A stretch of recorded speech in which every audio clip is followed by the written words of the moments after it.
Assalomu alaykum. Kanalimizga xush kelibsiz. Bizning kanalimizda elektronika va robototexnika bo'yicha video darslar joylab boriladi. Nima uchun aynan elektronika va nima uchun aynan robototexnika? Bugungi davrimizda butun dunyoda bu soha rivojlangandan rivojlanib bormoqda. Shu sababli ham biz yoshlarimizni ushbu soha bo'yicha bilimlarini oshirish maqsadida bu kanalni tashkil qildik.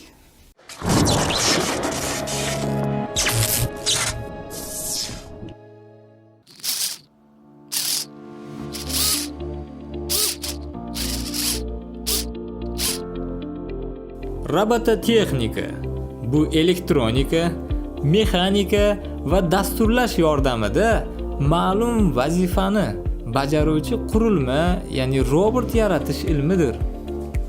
Mikrosxemaga kerakli dasturni yozamiz. Robot qismlarini kerakli joyga ulab yig'amiz va elektr tokini qo'shamiz. Qarabsizki, bizning robot ishlab ketadi.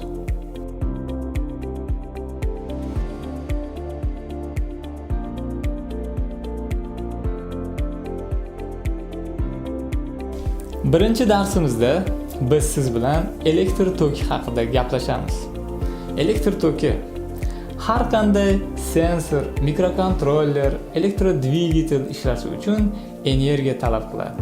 Elektr toki butun dunyoda qaysidir vazifalar uchun ishlatiladi. Milliardlab chiroqlarni yoqib, qorong'ulikni ketkazadi. Zavod va fabrikalarda dastgohlarni ishga tushiradi.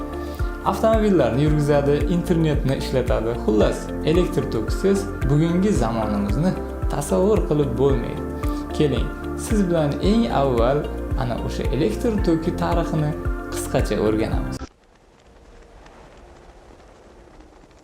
Miloddan avvalgi 600-yillarda qadimgi Yunon faylasufi Feles qahrabo toshini junga ishqalaganda o'ziga mayda narsalarni tortishini aniqlagan. Qahrabo toshi bu qadimiy 1000 yillik daraxtlarning qotib toshga aylangan patroni hisoblanadi. Bu hodisa bundan 2625 yil avval sodir bo'lganini tasavvur qilyapsizmi? O'sha faylasuf Felesdan so'ng qadimdan kelgan bu bilimni 1600-yilda William Gilbert ismli ingliz olimi va shifokori o'rganib, bu hodisaga Electricus deb nom berdi. U nafaqat qahrabo, balki shisha, ipak, jun, kumush, temir kabi jismlar bilan ham tajribalar o'tkazdi.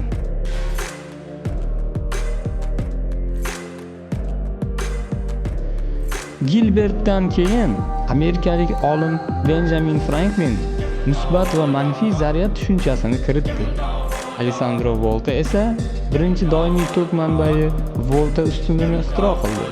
Bu elektr energiyasini doimiy va nazorat qilinadigan shaklda olish imkonini berdi. Zamonaviy elektronika poydevorini yaratdi. Shundan so'ng Michael Faraday elektromagnit induksiya va generatorni kashf etdi. Elektr energiyasini ishlab chiqarish va elektr motorlarining ishlash prinsipini ochdi. James Clerk Maxwell bo'lsa elektr va magnetizmni birlashtiruvchi matematik nazariyani o'ylab topdi.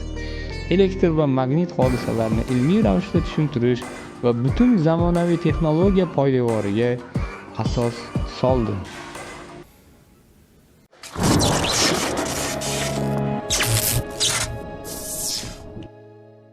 Elektr toki bu zaryadlangan zarrachalarning berilgan yo'nalish bo'ylab tartibli harakatidir. Metal simlarda bu zarrachalar elektron deb atalsa, ba'zi suyuqliklarda ionlar deb ataladi. Bu zarrachalarning tartibli harakati elektr tokini hosil qiladi. Elektr toki esa chiroqni yoqadi, dvigatellarni aylantiradi va hokazo. Sizda savol tug'ilgan bo'lsa kerak. Bu zarrachalarni kim harakatlantiradi? Buning javobi esa zaryadlangan zarrachalarni elektr maydoni harakatga keltiradi. Elektr maydon qanday paydo bo'ladi deyotgandirsiz? Ha, elektr maydonni esa generator degan qurilma hosil qiladi. Bor yo'g'i shu, Shuning bilan birinchi darsimiz yakunlandi. Har bitta bepul darsning qo'shimcha pullik darsi ham mavjud bo'ladi. Bu qo'shimcha dars atigi 10,000 so'm turadi. Qo'shimcha darsda sizga juda foydali bo'lgan bilimlar o'rgatiladi. Darsni sotib olish uchun ushbu Telegram manzilga murojaat qilishingiz mumkin. Qo'shimcha darsni sotib olib, bizning kanalimizning rivojiga hissa qo'shing.